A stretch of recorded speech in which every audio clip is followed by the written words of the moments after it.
अपने घर में यदि कबूतर आते हैं और कबूतर आपके घर में अंडे देते हैं और आपके घर में बैठकर कबूतर गुटरगू की आवाज करते हैं, इसका आपके घर पे क्या प्रभाव पड़ता है?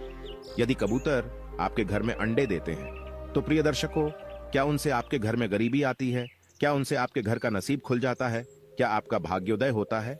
यदि आपके घर में कबूतर बैठते हैं और वो दिन भर गुट्टरगू की आवाज करते हैं तो उनसे क्या आपके घर में गरीबी आती है या फिर आपका भाग्य उदय होता है? इस कहानी में आप जानेंगे। वीडियो को हमेशा पूरा देखा करें ताकि आपको संपूर्ण जानकारी हासिल हो।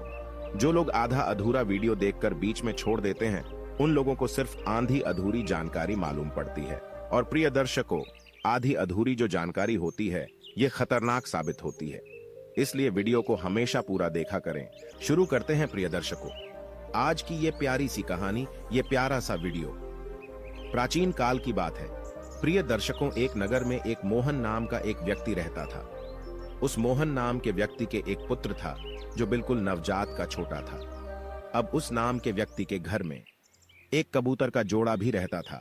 प्रिय दर्शकों, मोहन की पत्नी परिंदों से बड़ी नफरत किया करती थी और मोहन सभी परिंदों से बड़ा प्रेम किया करता था। प्रिय दर्शकों, रोज प्रातःकाल कबूतरों को दाना डालता, परिंदों को दाने डालता, पानी डालता, लेकिन उसकी पत्नी बड़ी नफरत किया करती थी।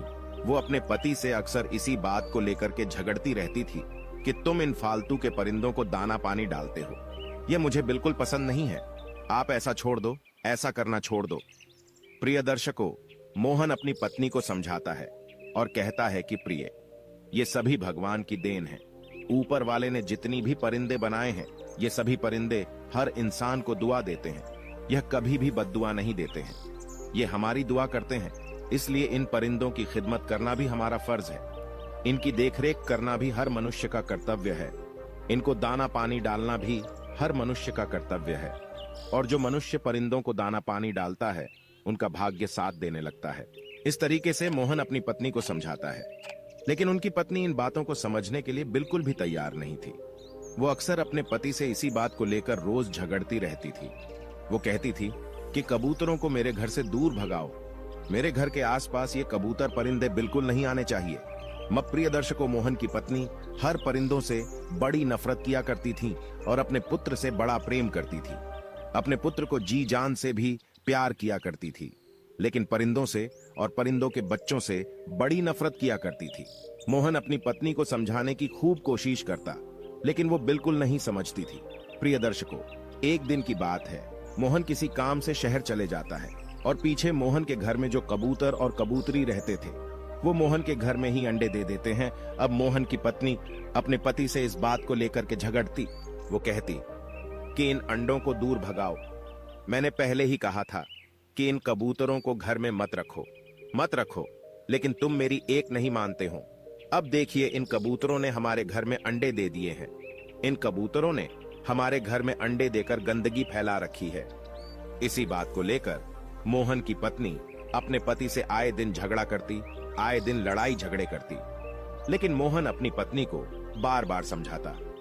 प्रिय दर्शकों, अब एक दिन किसी काम से को जाता है, वो शहर चले जाता है। पीछे से उसकी पत्नी सोचने लगती है। शहर को रवाना होने से पहले मोहन अपनी पत्नी को समझाता है और कहता है, प्रिय दर्शकों, देखिए हमारे घर में कबूतरों ने अंडे दे रखे हैं और तुम कबूतरों को बिल्कुल मत छेड़ना। जब तक इनके बच्चे अंडों से बाहर नहीं आ जाते, उनके बच्चे अपने माता पिता के साथ चले नहीं जाते, जब तक इनको बिल्कुल दुखी मत करना।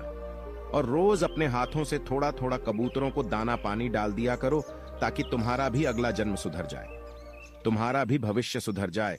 इस तरीके से अपनी पत्नी को समझाकर और मोहन शहर को चले जाता है। मोहन की पत्नी उन कबूतरों के अंडों को तो नहीं छेड़ती है, लेकिन वह रोज बोलती रहती हैं।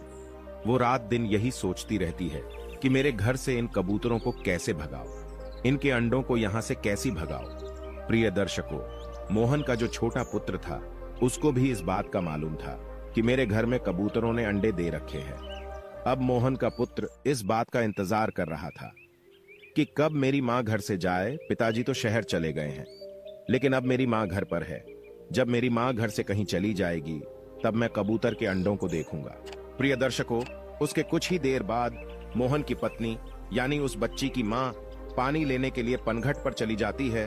अब मोहन का पुत्र एक सीढ़ी लगाकर कबूतरों के अंडों तक पहुंच जाता है और कबूतर के अंडों को पकड़ लेता है और उनसे खेलने लगता है, उनको देखने लगता है, निहारने लगता है। तभी उसकी मां यानी मोहन की पत्नी पानी लेकर के वापस अपने घर को आ जाती है।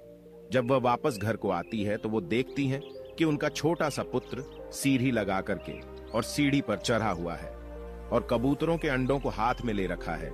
ये देखकर वह बड़ी क्रोधित होती है, अपने बच्चे को मारने पीटने लग जाती है, अपने बच्चे को डांटने लग जाती है। फट से वह पानी को रख करके तुरंत अपने बच्चे के पास आती है और सीढ़ी से अपने बच्चे को हाथ पकड़ करके खींचती हैं। तो प्रिय दर्शकों, उसके बच्चे की दूसरे हाथ में एक कबूतर का घोंसला पकड़ा हुआ था।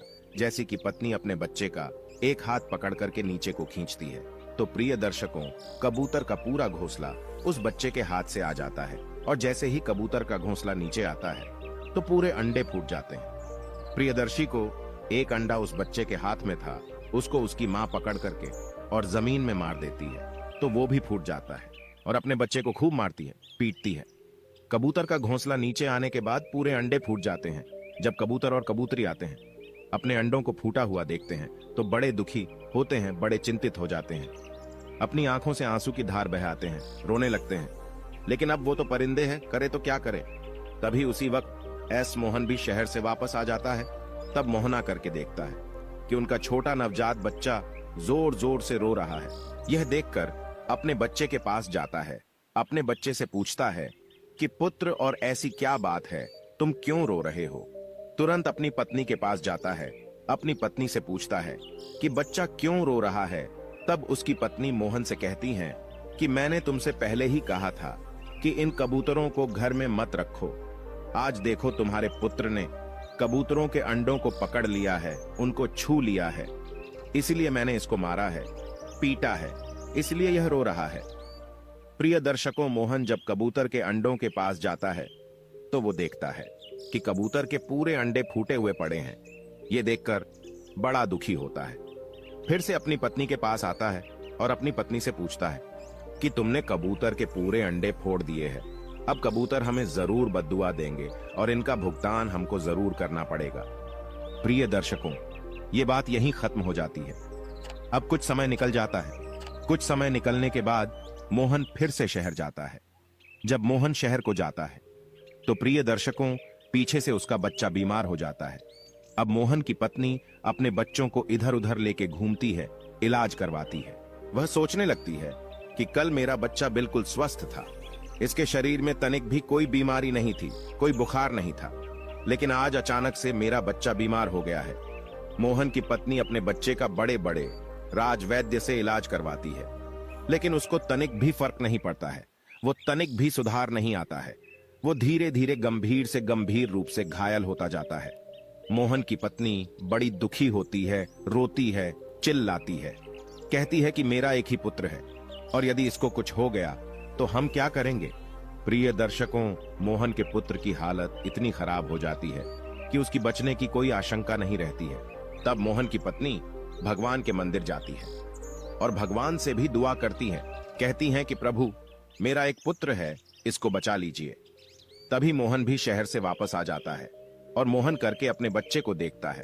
तब वह अपनी पत्नी से मिलता है, अपनी पत्नी से कहता है कि मैंने तुमसे पहले कहा था कि कभी भी किसी की बद्दुआ मत लो, कभी भी किसी जीव जंतु की बद्दुआ मत लो। ये उसी का परिणाम है जो हमको भुगतना पड़ रहा है।